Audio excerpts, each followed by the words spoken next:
It's time for Cookies and Crime. For the next few videos, I'm going to be covering serial killers by their zodiac signs. First up is Aquarius. This is the story of Gary Ridgway, also known as the Green River Killer. Ridgway was born on February 18, 1949 in Salt Lake City, Utah, and he, not surprisingly, had a troubled home life. His mother was described as domineering, and he's witnessed a lot of violent arguments between his parents. And his father would always complain about the presence of sex workers. He also had a bedwetting problem until he was 13, and after every episode his mom would clean his private parts. He later confessed to defense psychologists that as an adolescent, this created conflicting feelings of anger and sexual attraction toward his mother. Sorry, that's disgusting. And he fantasized about killing her. When he was 16, he stabbed a 6-year-old boy who thankfully survived the attack. Ridgway was also dyslexic and had an IQ in the low 80s. He would later on get married 3 times and had 1 son with his second wife. In 1980, Ridgway was arrested for allegedly choking a prostitute, but no charges were filed, and then later was arrested for solicitation. His killing spree would begin soon after.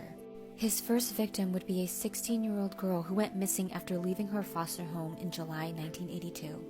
Ridgway would commonly target women who were prostitutes or runaways. He would small-talk them, show a picture of his son to trick them into trusting him.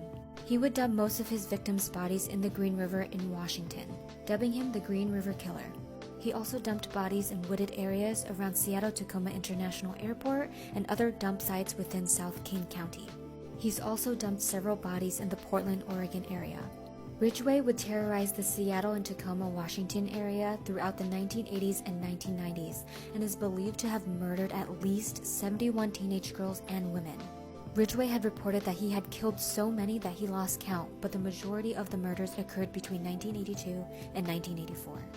Even though he had a low IQ, Ridgway was able to lead investigators astray for a very long time because he contaminated the dump sites with gum, cigarettes, and written materials belonging to others, and even transported victims across state lines into Oregon to confuse the police. A special task force was formed to find the killer. They even got help from Ted Bundy, who was already incarcerated at the time. He offered his opinions on the psychology, motivations, and behavior of the killer. He suggested that the killer was revisiting the dump sites to have sex with his victims, which turned out to be true. A breakthrough in DNA matching technology finally led to his arrest on November 30th, 2001. Ridgway later said that murdering young women was his career. In 2003, Ridgway was sentenced to 48 life sentences, or 480 years. For some reason, I thought he was dead because it feels like a long time ago, but he's alive.